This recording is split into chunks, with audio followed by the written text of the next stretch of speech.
thanks for taking a look at my weekend forecast for May 20th through May 22nd this morning. We have a hot, muggy weekend coming, although today will be warmer, much warmer than yesterday, where it was cold and damp, but not real humid today, and temperatures won't be real hot today. But Saturday and Sunday, very hot, very humid, and Sunday ends with a chance of some showers and thunderstorms late in the day. Some of those thunderstorms could be strong to perhaps severe, so we're going to have to take a look at what's going to happen over the next couple of days. So we're going to start off with radar here. Today should be mostly clear. Sorry, this is satellite. Today should be mostly clear. We do have, this is kind of a leftover, what's called a Mesoscale convective complex. Basically, it's a group of thunderstorms that kind of bubbled up, got real strong, and there was enough of them that they sort of formed their own little weather pattern here. I think some of the clouds of this may hang around enough as it heads kind of slightly south of us to give us a few clouds this afternoon, more clouds than I was originally thinking, although I still think most of this dies out throughout the day, and any moisture with it should stay south of us. I don't think we'll see any showers or anything like that today. Otherwise, it looks like, oh, maybe this front is sort of headed in our direction, but really what's going to happen is it's going to sharpen up a bit, and it's going to leave us in kind of a general southwest flow over the next couple of days.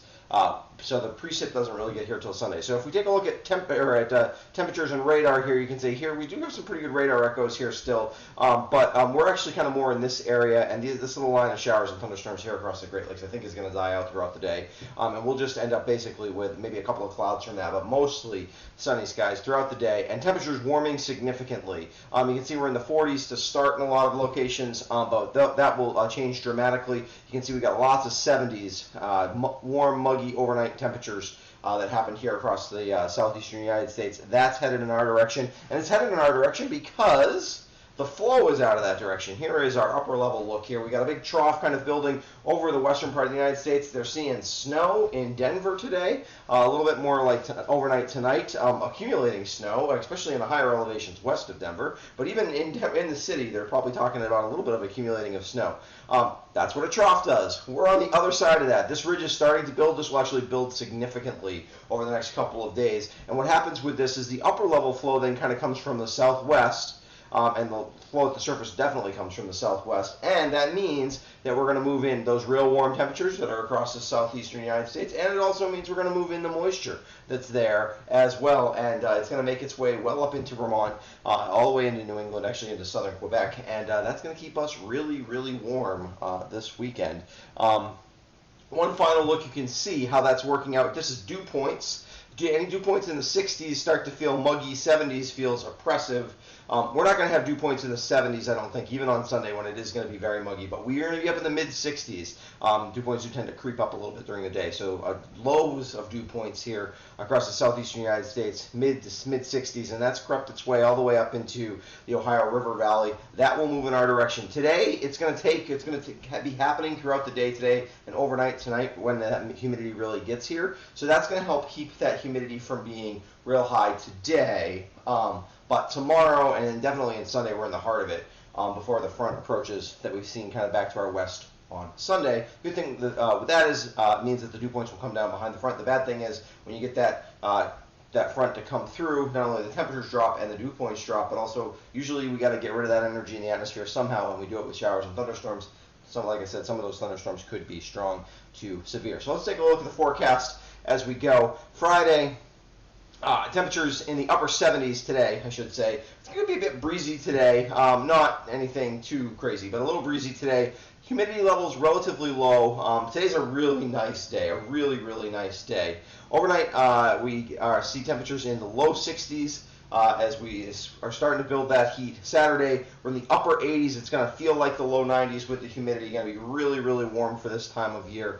Anytime we get upper 80s this time, really any time of year, upper 80s is very warm for us here in southern Vermont. The valley, some of the valley locations will probably touch 90. Would not be surprised at all to see 90-degree temperatures certainly down in Bennington up to Manchester, over on in the eastern, in the Connecticut River Valley, some of those too, Brattleboro, up through Bellows Falls, maybe even to Springfield. Temperatures in the 90-91 degree range, definitely possible, with those real field temperatures in the mid-90s, maybe even some of those locations. We cool off sort of Saturday night into Sunday morning. The high humidity keeps us real warm overnight, upper 60s for lows.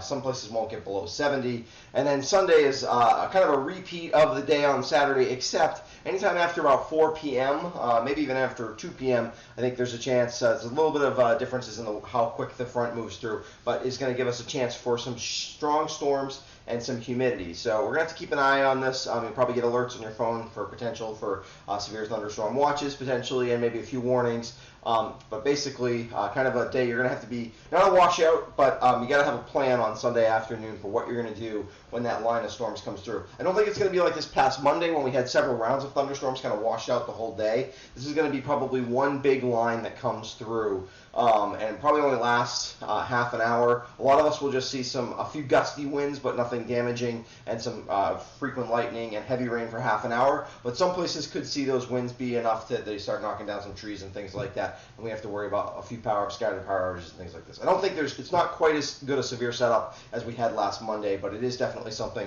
to worry about, just to be aware of if you're going to be outside, particularly on Sunday afternoon. If you're going for a hike or something like that, you want to make sure that you've got a plan for what to do if heavy weather comes. And then Sunday. So let's take a look at those highlights for the weekend. Heat and humidity builds throughout the weekend. Today is warm with low humidity. Saturday brings some humidity, decent amount of humidity on Saturday. Sunday brings just hot, muggy weather, really tough on Sunday. Strong to severe storms possible late Sunday into afternoon and evening. So thanks for joining me for a look at this weekend's forecast. If you haven't subscribed to my YouTube channel before, I would encourage you to do so. Make sure you don't miss any of my videos. And I want to give a quick shout out to my patrons who help support financially what I do here at the West River Weather Guide. I'll be back on Monday with a look at your work week forecast.